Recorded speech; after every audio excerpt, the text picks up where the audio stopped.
Bamama, batata, bilenge ya mboka. Bandeko na ngai. Banguna balingi bakabola mboka na biso. Tokundima yango te. Yango wana. Tolobi boye. Mokolo ya misato. Le 3 juin. Motomoko te abima libanda. Mwana kende kelasi te. Mama kende zando te. Papa kende musala te. Tovanda na ndako pona kolakisa. Na banguna o balingi bakabola mboka na biso. Toboyi balkanisation. Toboyi moto atikala na pouvoir CCCko. Ndeko Félix alingi atingama na pouvoir. Mais loko azali kosala toza komona yango te. Eloko malonga tozali komona yango te. Bayokani, bazwi Bunagana, bazwi Goma, bazwi Bukavu, bazwi Nord Kivu na Sud Kivu biteni ebele. Bavandi kuna. Yesikoyo alingi asalisa référendum, ba changer constitution, pour sikoyo balobake, bato yo la M23 bazwi mabele na biso kuna, batira kuna libela, bakabola mboka na biteli mibale, ceux qui peut misa to éviter. Est-ce que to kondima yango? Yango na tolobi to boyi balkanisation. Ndeko Tshisekedi oya bunda, acha ba soda. Biso no to sangana elongo, bana ya Congo, to bengana banguna. Ye alingi makambo mususu, alingi makambo pouvoir, to kondima yango te. Moto moko abimate. To lakisa ye te ke to boyi makambo wana. To lakisa ye ke to lingi Congo ezala ekolo moko. Ndenge to lobaka ekolo bo moko. To lakisa ke biso bana ya mboka. To lingi unité. To lingi cohésion nationale. Bandeko na ngai. Constitution yango te moto ezali kosala que bani bambongo. Constitution ezali kopekisa bato baza kokamba mboka te basala musala na ndenge bamema bana mboka na développement. Non. Bandeko na ngai. Bobima te.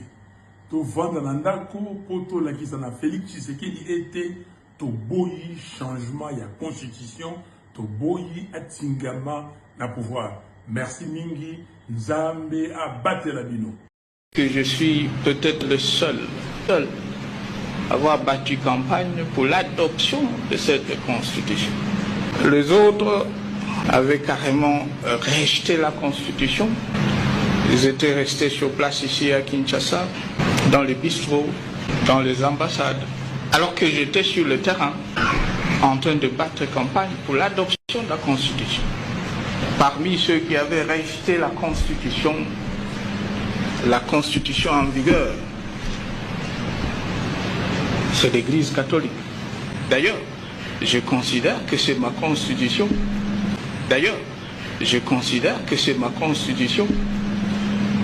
Mais l'UDPS, une fois au pouvoir, il y aura un parlement de l'UDPS et de l'opposition actuelle qui va instituer une vraie constitution, pas ce truc ici que personne d'ailleurs ne respecte. Nous allons faire une vraie constitution, comme je viens de dire tout à l'heure, nous rapprochant de ce qui a été fait par la conférence nationale.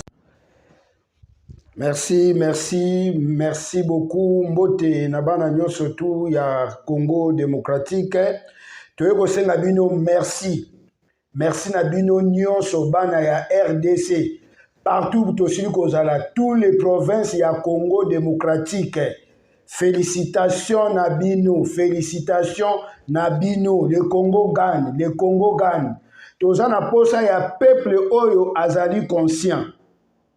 Malgré ba musique na biso to betaka, malgré ba makambo na biso mususu to salaka, mais tozana besoin ya peuple oyo azali conscient bandeko na ngai ndenge to yebisaki bino ke mboka na biso Congo mupaya azwaki yango. Lelo mboka na biso ezongi na maboko ya ba Congolais. Bolanda lisusu batu wana te tana bango esili. Nenge bo manifeste te balali nzala na kati na bandaku na bango. Martin Fayulu oza koyokisa mwasi na yo soni.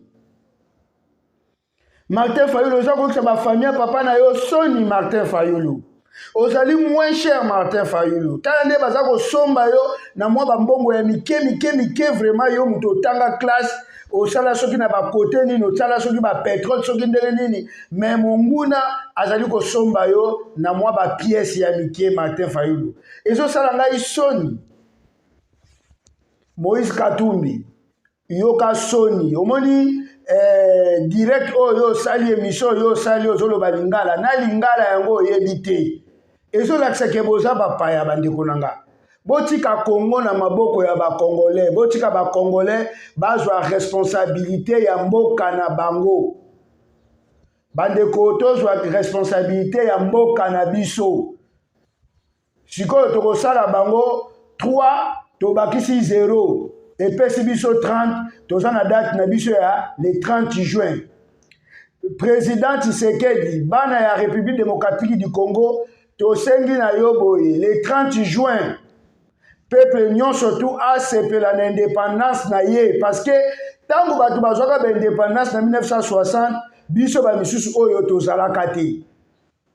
Toye komona lisusu colonisation oyo ba pays africain oyo tokangami na bango ba ennemi ya Congo ndenge balingi susu ba coloniser biso mais lelo congolais nyonso azali conscient mutu akokosa biso azali susu te. Merci na batu nyonso tu oyo babimi na mokona lelo oyo bakena ba activité na bango yo oyo yo fongoli magasin na hotel lelo mbala sima tokosala bino ndenge Mugabe asalaka na Zimbabwe soki to interpeller lisusu batu na makambo susu ya boye yo ofongoli te tokozwa magasin na yo topesi yango bana mboka ozala mupaya ozala congolais soki olandi mibeko ya ba congolais te tozwi magasin na yo topesi yango ba congolais oyo baza conscient ba gérer yango parce que toza susu na besoin d'infiltration te. Botala bino moko ndenge batu babimi lelo partout na ba ville bandundu surtout na Congo na Kinshasa kutu koloba te balakisi ete mboka na biso ezongi na mboka na biso bandeko boyebela ba voisin oyo aza pembeni na yo oyebi baboti na ye nga na yebi ke biso nyonso na Congo toyebani biso na Congo entre biso na biso toyebani batu wana bozomona wana bana na bango nyonso baza na ba Belgique baza na ba États-Unis baza na vie ya malamu biso na bino totikana na Kinshasa ti lelo toza kokemba toza koluka ndenge na ko s'en sorti toza komona na te soit disant pour la bakobo ba famille ezanga griffe ndeko yo telema yo ndoko ko sauver famille na yo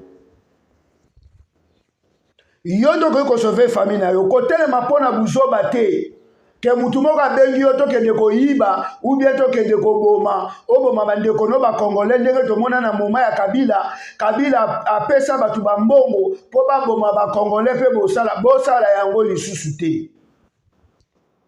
Tosengi bino merci na bino président Fachi Beton aza na esengo ya peuple congolais po amoni ke peuple congolais alingi ye turu oyo tozo changer constitution. Na jour ya le 30 juin, Congolais nyonso tout a fêté ndenge alingi président tosengi na yo o facilité biso le 30 juin po to sepela tozongisi mboka na biso na maboko na biso tozwi mwana mboka mwana papa Etienne Tshisekedi oyo papa na ye aza incarné na kati na ye oyo mutu akoki kosala ye mabe te oyo mutu akoki koboma ye te papa biso nyonso toza na nsima na yo po toyebaki papa na yo toyebi mama na yo toyebi epai na bino bovandaka Hippolyte Kanambe toyeba mama na ye te toyebi epai na bango te toyebi place awuta te baimposa biso ye abimise biso kuluna oyo bakomi koboma batu abimise biso baassasina ayeli biso baassase na kati ya Congo lelo batutu batimbeli peuple congolais conscient boédike baopposant wana baopposant babandaki kosenrichir na nsima na biso bakanisaki ke toza kaka bazoba me lelo bakomprendre ke ta na bango esili Moïse Katumbi zonga na Zambie ou bien kende na Italie na baparent na yo bakoyamba yo Martin Fayulu soki omoni ke kote ya bomama na yo na Congo bazosupporte yo te kende na Sénégal quand même ozwi président ya jeune akoki ko récupérer yo na kati ya Sénégal na Congo Kinshasa place na yo ezali te. Martin ozoka soni te ndenge bato baza kofinga yo na ba réseaux sociaux. Tala ba réseaux sociaux na mokolo ya lelo. Yo mwasi ya Martin Fayulu. Botala Facebook bomona ndenge bazo kosambwisa mobali na yo. Mutu fa a se respecter. Respect eutaka epai ya biso moko, respect eza réciproque. Soki yo ko se respecter te bato pe ba ko se respecter yo te. Nzamba pesa bino makasi apambola peuple congolais conscient. Tolobi que peuple congolais conscient ba o baza na conscience. Et puis après ça FARDC na ba wazalendo makasi pour être tous là pour libérer l'est de la République pour que to vanda to solola entre biso to eba nini oto ko solola pomboka na biso ekende liboso.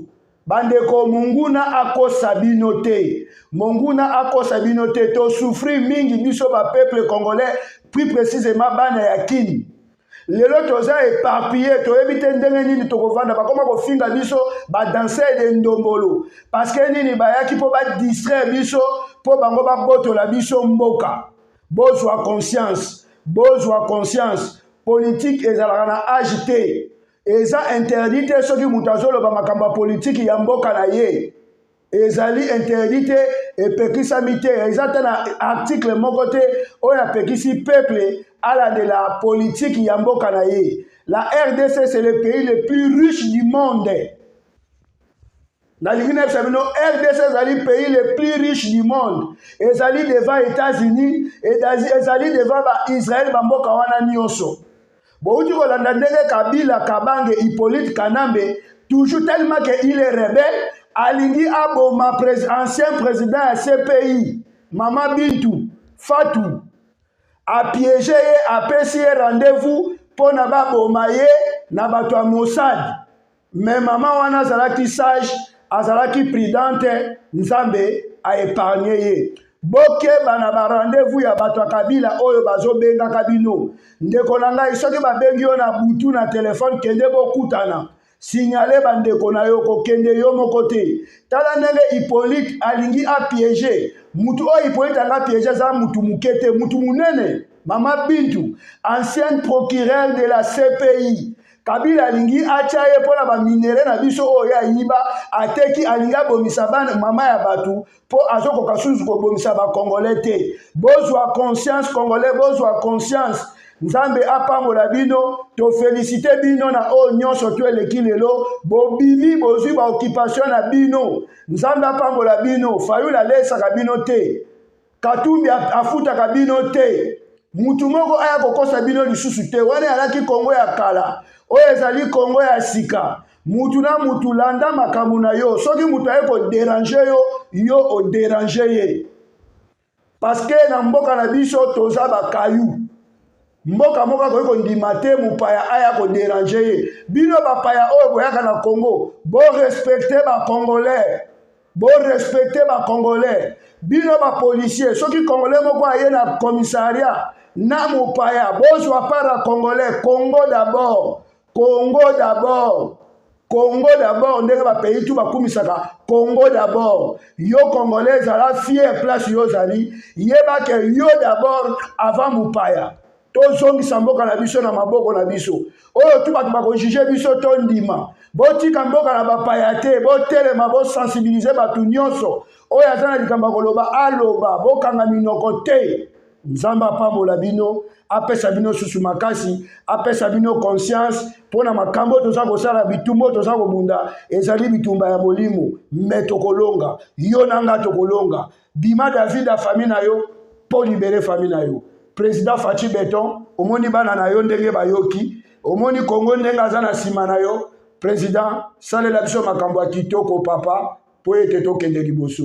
Nzamba pambola la République démocratique du Congo, apambola président Fachi Beton, apambola ba peuple congolais basi mibali bana mike ba kolo ba bange ba mpaka, ma pambola esila kolanda biso na sima, po ete tosito récupérer mboka na biso, bisu na bino nyonso. Merci na mkola lelo, Martin Fayulu ke bata manasa mbetu, Moïse Katumbi asa kima qui déjà traversé ke Zambie, Joseph Kabila ke na bazamba ya Afrique du Sud, côté Atabumbe ki muninga na e, po abata mananda katabumbeki biso na bino tozali libre. Bisous, bisous, bisous. Tokoya susu na mbarasima. Tokolemba te. Toujours servi. Aujourd'hui, nous nous sommes déployés sur le terrain afin de constater ensemble avec vous ce qui se passe dans la ville, contrairement au message lancé appelant à une journée ville morte aujourd'hui, mercredi 3 juin 2026, dans la ville-province de Kinshasa. Le constat sur place est tout autre dans plusieurs points et recoins de la capitale Kinshasa. Déjà à 8h juste, nous nous sommes déployés dans la partie ouest de la capitale, précisément au rond-point UPN, un carrefour et un point de transit qui fait la jonction de plusieurs communes, notamment Ngaliema, Mbao et Bumbu. Ici, les activités commerciales se déroulent normalement, comme vous pouvez le voir sur vos images. Le supermarché, magasin, pharmacie ou encore le petit marché IPN sont restés ouverts et les activités commerciales tournent normalement sans la moindre inquiétude, comme vous pouvez le constater. Même constat du côté transport où nous voyons en tout cas le bus, taxi-bus qui sont visibles et la population va librement à ses occupations. Pour quelques Congolais rencontrés sur place, ils précisent qu'il n'y a pas de temps à perdre dans les futilités qui ne vont rien apporter dans le panier de la ménagère. Déjà confrontés à plusieurs difficultés pour nouer les 2 bouts du mois, alors ils ont choisi de sortir afin de trouver quoi nourrir leur famille. Il faudra aussi noter la présence de la police nationale congolaise qui est déployée sur place pour protéger la population et ses biens. Et ils sont prêts aujourd'hui à mettre hors d'état de nuire toute les personnes ou tout celui qui s'hasarderait à troubler l'ordre public.